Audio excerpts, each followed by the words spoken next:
Halo anak-anak kelas 7, kembali bersama saya Mr. Rian untuk belajar matematika. Pada hari ini matematika kita akan belajar bab baru yang sebelumnya tengah belajar tentang bilangan bulat, telah juga belajar tentang himpunan. Kemudian di dalam bilangan bulat juga ada bilangan pecahan ternyata. Nah, kemudian kita masuk ke materi baru atau bab baru, yaitu adalah operasi dan faktorisasi bentuk aljabar. Nah, mungkin sedikit intermezzo atau pengulangan. Maksudnya aljabar tuh pernah sih saya beberapa kali menyebutkannya di dalam himpunan. Maksudnya gimana kok pernah disebutkan di himpunan tapi baru dipelajari sekarang? Ya karena di himpunan itu cuman pengantarnya saja atau hanya pengantarnya. Nah sekarang kita belajar lebih detail, lebih mendalam tentang bentuk aljabar. Nah pertama kita sebelum belajar operasi dan faktorisasinya atau kita belajar tentang bagian-bagian yang lebih mendalam dari aljabar, kita belajar di kulitnya dulu, atau sebelum kita masuk ke dalam inti materinya kita belajar kulitnya dulu ya, supaya kita lebih bisa mengerti tentang materi bentuk aljabar. Nah sekarang gini, bentuk aljabar ternyata bermacam-macam. Ada yang bentuknya huruf saja, atau ada yang bentuknya bilangan saja pun ternyata disebut aljabar loh, atau gabungan dari huruf dan bilangan. Jadi ada 3 nih aljabar tuh. Di matematika tuh ada huruf saja, bilangan saja, atau gabungan dari huruf dan bilangan, bisa disebut aljabar. Nah, sedangkan di matematika untuk apa sih dipelajari bentuk aljabar? Sebenarnya bentuk aljabar itu untuk mempermudah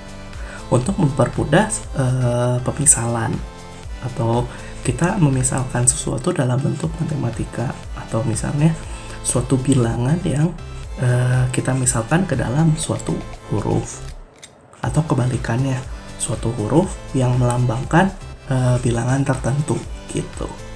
Nah sebelum kita beranjak lebih jauh, kita belajar dulu bentuk aljabar itu apa sih. Nah, bentuk aljabar itu sebenarnya bermacam-macam ya. Dari yang seperti 2A. Nah, itu satu kesatuan, gabungan dari seperti yang saya bilang, ada yang angka saja, ada yang huruf saja, dan ada yang gabungan dari angka dan huruf. Nah, 2A ini merupakan gabungan dari angka dan huruf yang merupakan bentuk aljabar juga gitu. Salah satu bentuk aljabar juga. Nah, yang kemudian ada juga contoh yang lainnya, yaitu ini nih. Minus 3B.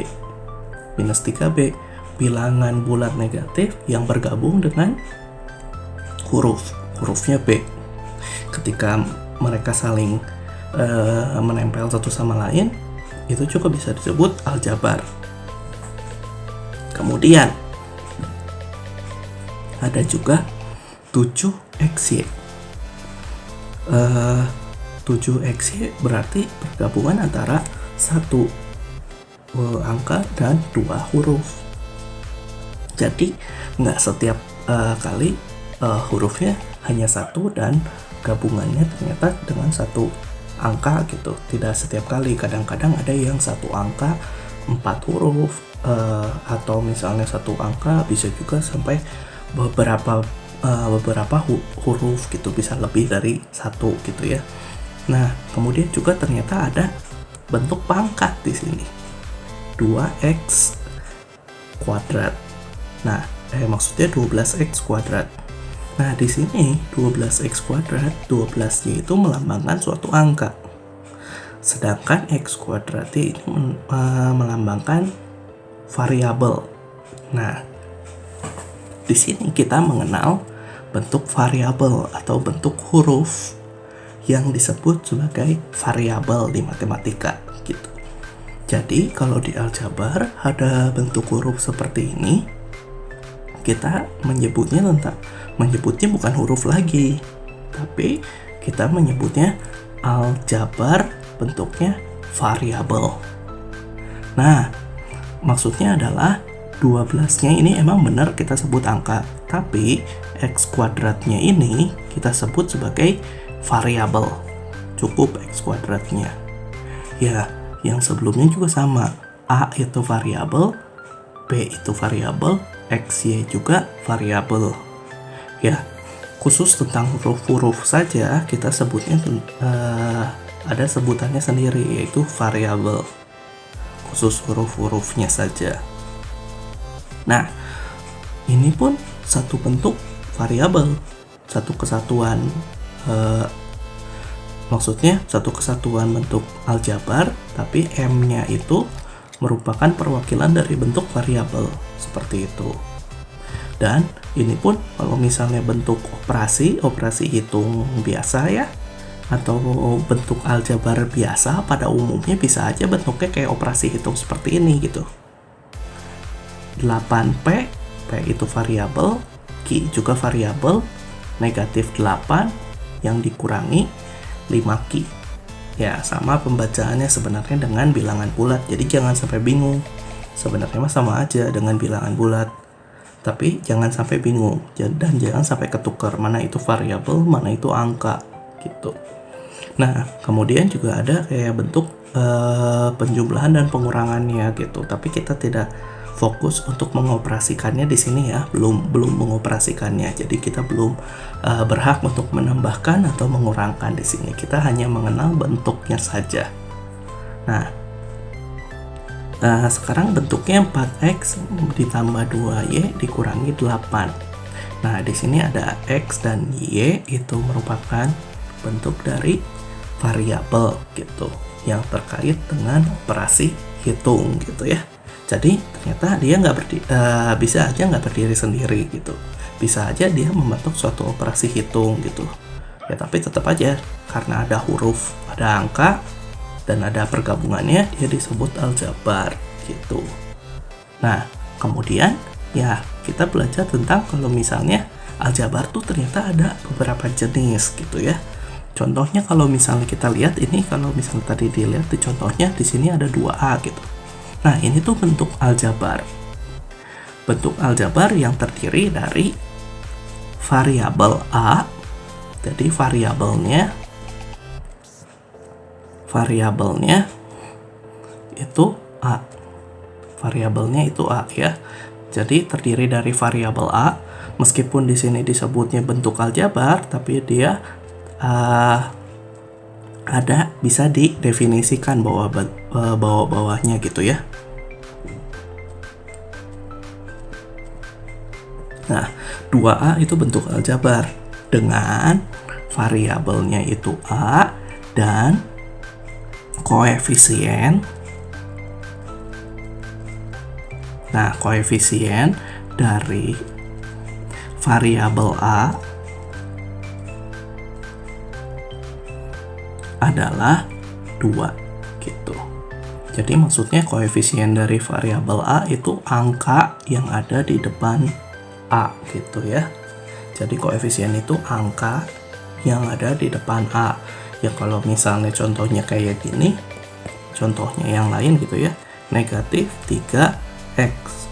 Nah, ini juga sama bentuk aljabar. Ini juga sama ya bentuk aljabar. Jadi jangan sampai bingung nih. Ini juga sama bentuk aljabar. Nah, namun kita mempunyai variabelnya berbeda. Variabelnya itu x. Kemudian koefisien dari variabel. Nah, ini kan variabelnya x. Jangan sampai ketukar dengan yang atas yang variabelnya a. Kita tulis ya soalnya x, ya berarti di sini x adalah ini satu kesatuan nih, bilangan bulat negatif. Jangan sampai negatifnya hilang. Jadi negatif 3 gitu. Nah, itu bentuk aljabar yang mempunyai masing-masing penyebutnya gitu, maksudnya ada sebutannya gitu, terdiri dari apa gitu. Nah, kemudian ada juga contoh yang lainnya. Misalnya contoh yang lainnya ya. Contoh yang lainnya adalah seperti ini. Mungkin boleh saya hapus dulu ya contoh yang sebelumnya. Kalau misalnya kelewat, boleh saja kalian back terus pause gitu ya, sama aja. Nah, contohnya adalah kalau misalnya kita menulis bentuknya seperti ini, 4A ditambah 3B ditambah 7 gitu. Nah, ini sama, ini tuh bentuk variabel juga. Ini tuh bentuk variabel juga. Bentuk bukan variabel ya, maksudnya saya salah, bentuk aljabar juga ya, aljabar. Nah, yang terdiri dari variabel-variabel tentunya. Variabelnya apa aja sih? Variabelnya itu yang huruf ya, kita sebutkan hanya yang huruf. Jangan sampai yang angka kalian masukkan. Variabelnya itu A dan B gitu. Variabelnya itu A dan B. Nah, sedangkan kalau misalnya kalian suruh koefisiennya itu adalah masing-masing koefisien dari variabel A adalah 4, kemudian sama depannya koefisien dari variabel B adalah 3, seperti itu. Nah, kalau yang angka saja sendiri disebutnya apa? Kalau angka saja sendiri dia disebutnya sebagai konstanta, kayak gitu. Konstantanya adalah yang angka sendiri ya, 7. Nah, mungkin seperti itu. Nah, pelan-pelan ya, sampai sini saja mungkin bisa dimengerti. Nah, kita lanjutkan dulu. Dari sini kita bisa melihat bahwa kalau misalnya ternyata penyebutan bentuk aljabar tuh ada yang lain, yaitu suku namanya. Kalau suku itu disebutnya satu kesatuan. Contoh ya, contoh suku. Ini kan dia bilangnya suku. Kalau suku itu kayak gini. Ini satu suku, 2 suku, 3 suku. Berarti di dalam bentuk aljabar ini ada 3 suku. Gitu. Meskipun dia berbentuk operasi hitung. Nah, sekarang kalau misalnya bentuknya cuma 4x, itu berarti bentuk aljabar gimana? Yang mempunyai berapa suku? Yang mempunyai 1 suku, yaitu cuman si 4x saja gitu ya. Jadi kita penyebutnya sekarang lain. Kalau di aljabar disebutnya suku, meskipun di bahasa Indonesia ada disebutnya suku kata ya, di matematika pun ada disebutnya suku, tapi itu untuk aljabar kalau di matematika ya. Nah, sekarang gini, bentuk aljabar seperti 4A kalau kita pakai koma berarti berbeda ya. Ini satu pernyataan dengan pernyataan yang lainnya. 6AB kuadrat, nah ini masih satu suku. Atau kayak gini bentuknya, min 5A kuadrat B C pangkat 3, itu disebutnya satu suku atau suku tunggal. Berarti ini disebutnya satu suku, ini disebutnya satu suku, ini satu kesatuan disebutnya satu suku gitu. Nah, sedangkan ini disebutnya 2 suku. Nah, ini kan ada operasi hitung ya. Ada penjumlahan, ini ada pengurangan. Nah, ini ada penjumlahan. Nah, ini disebutnya 2 suku. Jadi, segini tuh 2 suku gitu. Karena ini kan dipisahkan oleh koma nih. Dipisahkan oleh koma. Jadi, ini tuh berbeda pernyataannya masing-masing. Ini satu pernyataan yang disebutnya 2 suku. Ini suku yang pertama 2P, suku yang keduanya itu positif 15 gitu. Nah, ini suku 2 suku juga, pernyataan kedua yaitu 7P kuadrat dikurangi 10P. Nah, ini satu suku, ini kedua, suku keduanya itu yang belakangnya. Ya, yang ketiga juga pernyataan ketiga, ini satu operasi hitung penjumlahan, tapi ini suku pertama, ini suku kedua, kayak gitu ya. Jadi bisa disimpulkan bahwa kalau misalnya kita tulis sebagai satu operasi hitung, kita lihat ada berapa suku dari operasi hitungnya itu. Ini ada 2A yang dikurangi dengan 5AB yang ditambah dengan 4C. Berarti ini 3 suku ya. Atau suku 3, sama aja. Nah, kalau bawahnya gimana? Kalau bawahnya sama aja. Ini P pangkat 3 ditambah 2P kuadrat dikurangi 7P dikurangi 8, itu suku 4. Atau disebutnya 4 suku, sama aja ya. Nah, yang ketiga juga sama. Ini 1, 2, 3, 4, 5 suku. Jadi setiap operasi hitung itu merupakan pemisah antara sukunya gitu ya. Kesimpulannya sih seperti itu. Nah, kemudian ada juga yang disebut sebagai suku-suku sejenis. Suku-suku sejenis itu dari mana sih? Suku-suku sejenis kok bisa ada kata-kata suku-suku sejenis? Nah, suku-suku sejenis adalah ketika kita melihat suatu operasi hitung bentuk aljabar, ternyata di dalam bentuknya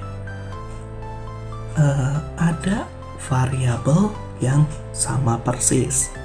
Ingat ya, variabel sama persis. Nah, berarti kita lihat nih, ini ada namanya variabel yang sama persis seperti yang tadi saya bilang. Cuma variabelnya saja, kita tidak perlu melihat koefisien atau angka di depannya gitu ya. Ini kan 5 disebut koefisien. Nah, A kuadrat disebut variabel, berarti yang sama adalah bentuk dari variabelnya. Gitu. Nah, contohnya gimana suku-suku sejenis? Contohnya adalah seperti ini. Ini adalah contoh dari suku-suku sejenis ya. Contoh 1, tentukan banyak suku pada bentuk aljabar berikut. 7A ini satu operasi hitung ya, satu operasi hitung. 7A ditambah 18 dikurangi 3A. Nah, kalau misalnya kita suruh tentukan banyak sukunya, di sini ada 3 suku nih. Ada 3, karena yang membatasi operasi hitungnya ada 2 kan, jelas berarti ini ada 3 nih sukunya. Sukunya ada 3. Yaitu apa aja? 7A, ya betul 7A. Terus 18-nya positif ya, ngambil operasi yang di depannya. Dan negatif 3A, ngambil operasi yang di depannya, ini negatif. Ngambil operasi yang di depannya negatif 3A, jadi 3 suku. Yang B pun sama sebenarnya. Banyak sukunya kita hitung, ini 1, 2, 3, 4 gitu ya. Simple ya. Banyak sukunya adalah 4, masing-masing kita lihat. Ini kalau misalnya nggak ada tanda di depannya berarti positif. Positif 2x pangkat 4, kemudian ini 5x pangkat 3. Jangan lupa ada negatifnya di depannya. Ini negatif 4x. Nah, ini harusnya ada negatif ya, jadi jangan sampai salah. Kemudian yang terakhir adalah positif 7x ya. Jadi jangan sampai salah gitu ya. Ada negatif dan juga ada angka-angkanya ini bersangkutan dengan operasi hitung di depannya. Kalau 7x kan positif ya. Ini negatif 5x pangkat 3 harusnya ya, seperti itu. Nah, itu untuk menghitung banyak suku. Sekarang kita menghitung suku-suku sejenis. Contohnya soalnya kayak gini. Tentukan suku-suku yang sejenis pada bentuk aljabar berikut. 9K ditambah 8M dikurangi 4KM dikurangi 15K ditambah 7KM. Oke, kita tulis dulu. 9K ditambah 8M dikurangi 4KM dikurangi 15K ditambah 7KM. Nah, ini kalau bisa jangan ada sama dengannya ya, kita sesuaikan soal. Di soal pun tidak ada bentuk sama dengan di situ. Jadi, kita tulis berdasarkan soal. Nah, yang disuruh dicari adalah suku-suku apa? Suku-suku yang sejenis. Suku-suku yang sejenis gitu. Nah, kita lihat suku-suku yang sejenis. Nah, kita lihat tadi suku-suku sejenis itu apa? Suku-suku sejenis pada bentuk aljabar hanya boleh berbeda pada koefisiennya. Artinya apa? Variabelnya sama. Sama. Gitu. Oke, variabelnya sama. Jadi, kita nggak boleh melihat hanya dari koefisien, tapi kita melihat juga dari variabelnya gitu ya. Nah, sekarang kalau yang variabelnya sama berarti kita pisahkan. Di sini variabelnya ada apa aja? Ternyata variabelnya ada K. Variabelnya ada K. Terus kemudian variabelnya ada M. Kemudian variabelnya ada apa lagi? KM. Terus variabelnya ada apa lagi? K lagi, berarti ini dihitung satu ya. Ini dihitung yang sama. Terus apa lagi? KM lagi. Ini KM lagi. Berarti gini, di dalam bentuk aljabar ini atau operasi bentuk hitung aljabar ini, ternyata ada suku-suku sejenis, yaitu pada variabel K dan pada variabel KM. Nah, suku-suku sejenisnya apa? Suku-suku sejenisnya adalah kalau misalnya kita lihat variabel K, berarti dia ada 9K dan nih satu kesatuan. Ingat ya, satu kesatuan. Kalau ini udah pasti positif karena dia paling depan dan nggak ada tanda. Negatif 15K gitu. Nah, ini merupakan suku-suku sejenis. Nah, kemudian kita lanjut.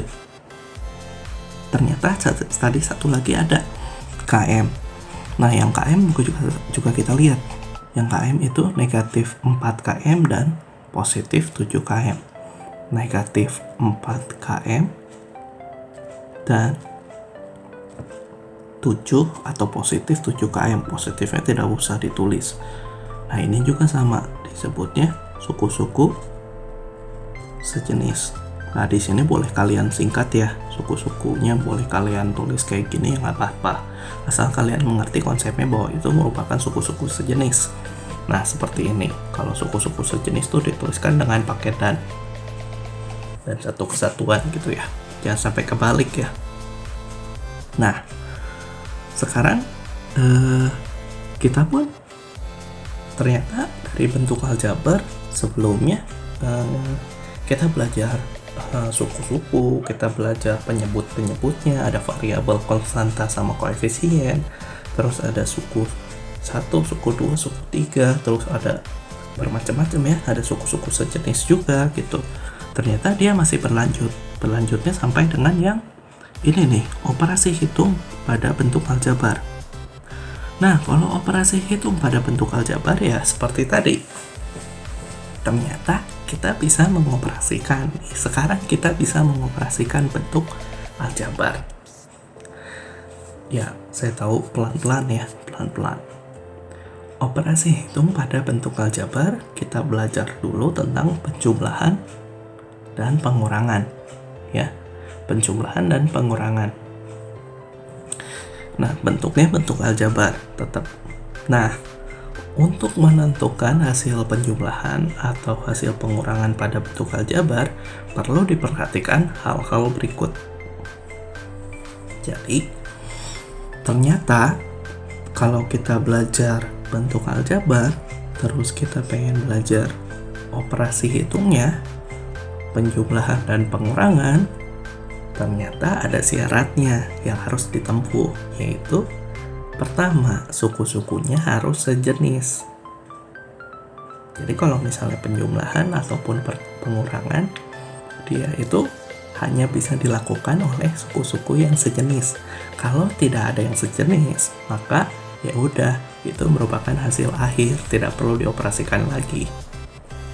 Seperti itu. Nah, yang kedua, sifat distributif perkalian terhadap penjumlahan maupun pengurangan. Nah, ini sifat distributif ya merupakan sifat yang ada ya di kalian di SD juga ada sebenarnya, cuman ini kita tidak terlalu lihat lah. Nah, hasil perkalian dua bilangan bulat ya, ini perkalian nanti lah ya, nanti juga ada.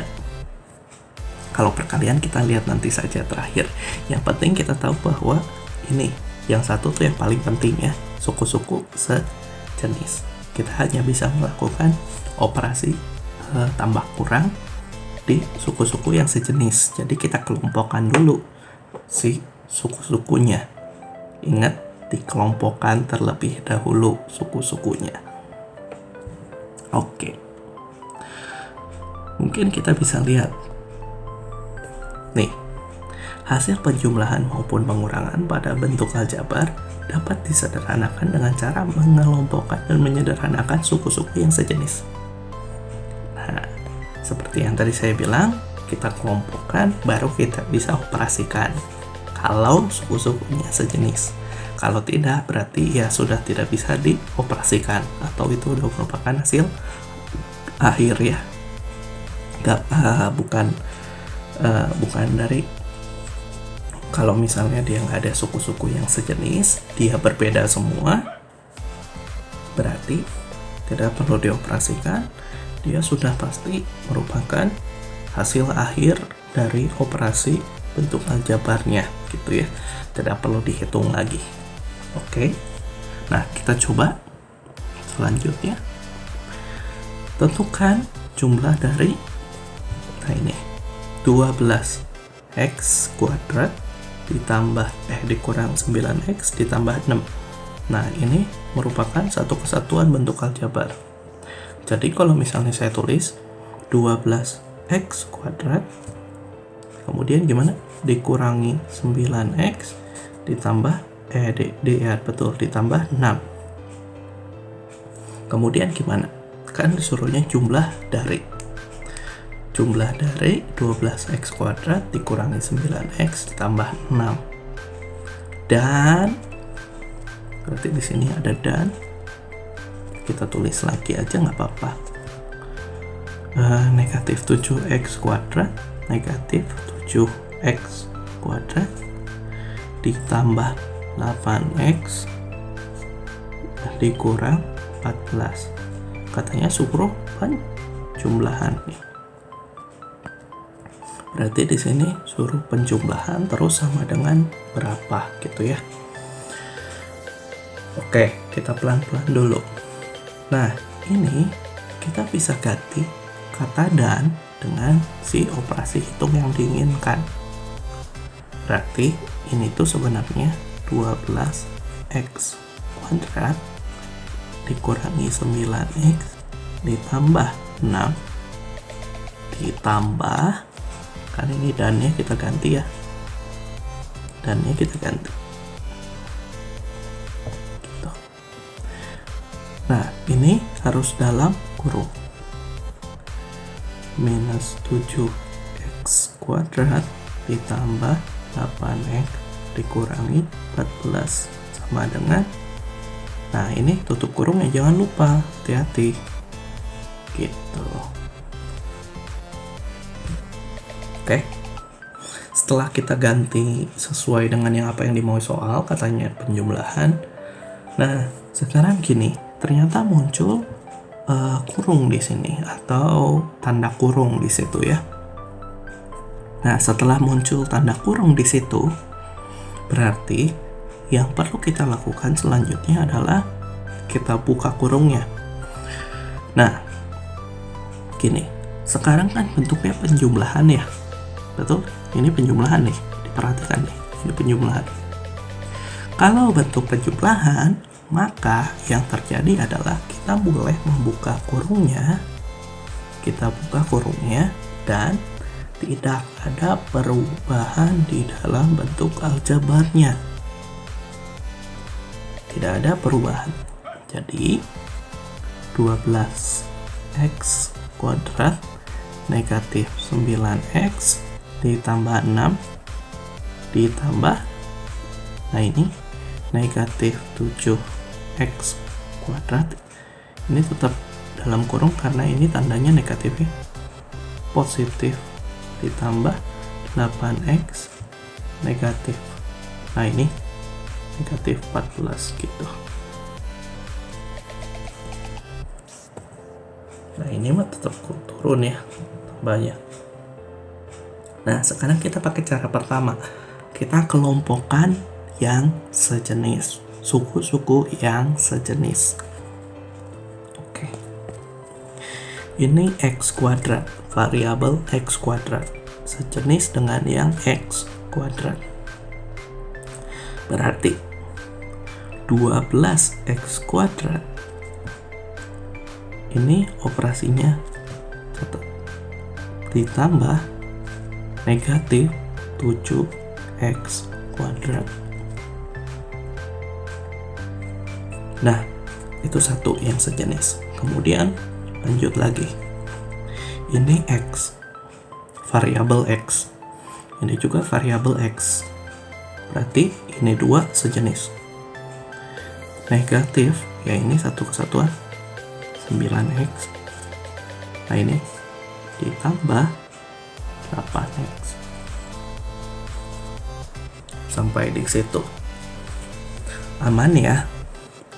Kemudian setelah kita mencari suku-suku yang sejenis, maka ada satu lagi nih bentuk dari konstanta, positif 6 dikurangi 14. Nah seperti itu.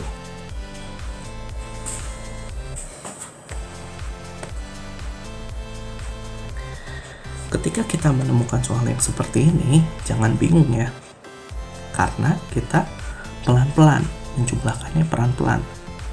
Dari mana dulu? Ya, dari depan. Paling gampang dari depan ke belakang kerjainnya. Nah, untuk variabel ketika kita jumlahkan itu tidak berubah variabelnya, tapi bilangan depannya dia mengikuti aturan bilangan bulat. Jadinya 12 ditambah negatif 7. 12 positif ketemu negatif, atau tambah ketemu negatif, hasilnya kurang. Ini turunin lagi. Ini hasilnya 12 kurangi 7. 12 kurangi 7, 5.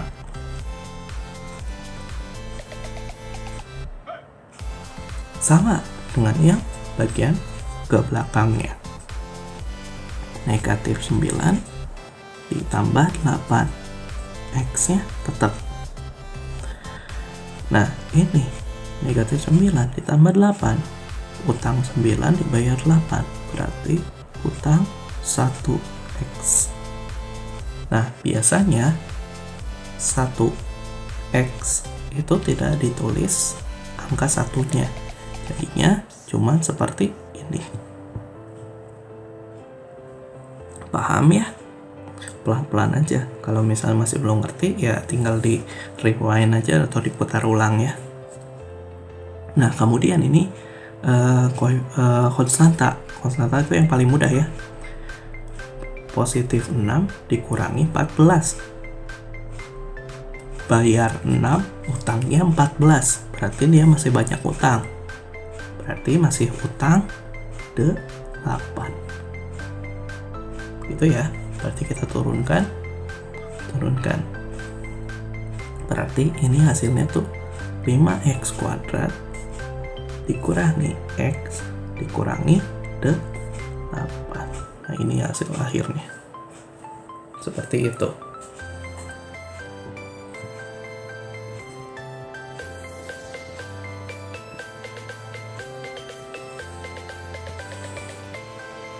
Paham ya? Nah, ini penjumlahan. Atau kalau misalnya kalian mau menggunakan susunan ke bawah juga boleh sih. Ini menggunakan susunan ke bawah ya. Kalian udah memposisikan bentuk yang suku-suku sejenis atas bawahnya sama. Jadi tinggal lihat 12 kurangi 7. Ini kan ditambah ya. Jadi kita bisa lihat dari sini nggak apa-apa sih. Ini 12 terus ditambah negatif 7, 5. Negatif 9 ditambah 8, negatif 1, atau nggak usah ditulis, 6 ditambah negatif 14, negatif 8. Hasilnya sama aja ya. Nanti kalian ulang juga nggak apa-apa sih. Nah, sekarang lanjut ketika kita mengurangkan. Nah, kalau kita kurangkan, lihat hurufnya. Di sini ada kata dari atau ada kata dan. Kalau dari berarti bagian sini bagian yang ditulis di depan. Kalau dan berarti yang ini yang ditulis depan. Karena ini dari berarti yang sini itu ditulis di depan. Oke. Kurangkan 5P min atau 5P dikurangi 3Q dari 9P dikurangi 6Q. Oke. Karena ada kata dari, berarti 9P kurangi 6Q-nya di depan. Dikurangkan 5P dikurangi 3Q. Ingat ya, ini kalau misalnya kan jumlah dari. Kalau dari berarti yang ini juga ditulis di depan kan, seperti yang tadi saya tulis. Ini tulisnya di depan.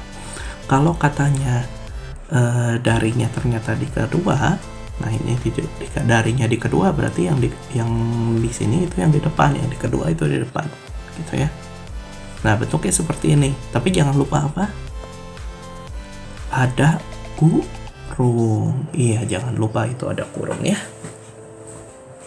Jadi itu merupakan hal yang terpenting dari operasi bentuk aljabar. Ketika kita ada bentuk kurung. Yang tadi juga penjumlahan ada bentuk kurungnya.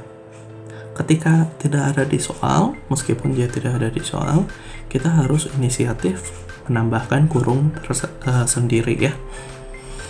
Karena apa? Itu akan mempengaruhi perhitungan kalian ya. Yuk kita coba. 9P tahap kedua kan kita keluarkan kurungnya, berarti tulis dulu depannya. Dikurangi 6Q. Nah, ini yang menjadi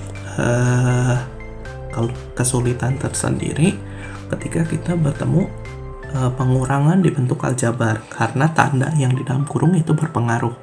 Ini tandanya adalah positif. Ya kan? Positif ya. Kalau nggak ada tandanya berarti positif. Negatif ketemu positif, hasilnya adalah negatif 5P. Nah, ini distribusikan tandanya ke dalam juga. Negatif ketemu negatif, hasilnya positif 3Q. Nah, seperti itu. Kalau pengurangan seperti itu. Jadi hati-hati kalau pengurangan. Nah, sekarang kita lihat ini ada koefisien koefisien variabel P, dan di sini juga ada variabel P. Kita kelompokkan ya. Variabelnya kita kelompokkan 9P. Nah, ini satu kesatuan dikurangi 5P. Kemudian yang belakangnya adalah negatif 6Q ditambah 3Q. Seperti itu. Nah, sama kayak tadi, variabel tidak pernah hilang. Berarti ini P. Ya, masih turun variabelnya P. Gitu ya, variabelnya masih P. Tinggal 9 dikurangi 5. 9 kurangi 5 adalah 4P. Nah, sekarang yang ini Q. Berarti negatif 6 ditambah 3. Hutang 6 ditambah 3. Hutang 6 ditambah bukan hutang 6 ditambah 3, hutang 6 dibayar 3. Jadi masih hutang, cuma sisa hutangnya adalah 3. Gitu. Sama seperti bilangan bulat yang kemarin ya, yang pertemuan pertama, jadi jangan sampai lupa. hasilnya adalah 4P dikurangi 3Q. Nah, ini hasil akhirnya. Sama ya. Tuh. Nah, ini cara menurunnya. Mungkinnya ini garisnya di sini, ini garisnya kemana-mana. Seperti itu. Nah, jadi kalau misalnya ada kata dari, ingat bahwa A kalau dikurangkan dari B artinya B kurang A, bukan A kurang B. Jadi yang ini angka kedua dikurangi dengan angka yang ada di depannya gitu. Atau angka kedua dikurangi angka yang pertama. Jadi jangan sampai kebalik ini. Oke. Nah, berarti sampai sini kalian sudah belajar tentang penjumlahan dan pengurangan bentuk aljabar dan suku-suku sejenis. Kemudian yang sebelumnya juga tentang bentuk aljabar yang sederhananya. Penyebut sebutannya itu apa aja gitu. Nah, jangan lupa ada PR juga, dicek, dikerjakan masing-masing. Jangan sampai kalian menyontek dari temannya. Nah, untuk latihan, untuk kemandirian dikerjakan sendiri supaya kita mengerti kemampuan kita sampai mana, terus kita bisa belajar lebih lagi di mana, terus kalian juga bisa memutar videonya kembali berulang-ulang, atau mungkin saja bisa meminta data videonya, ya tidak apa-apa, diperbolehkan. Nah, tapi jangan lupa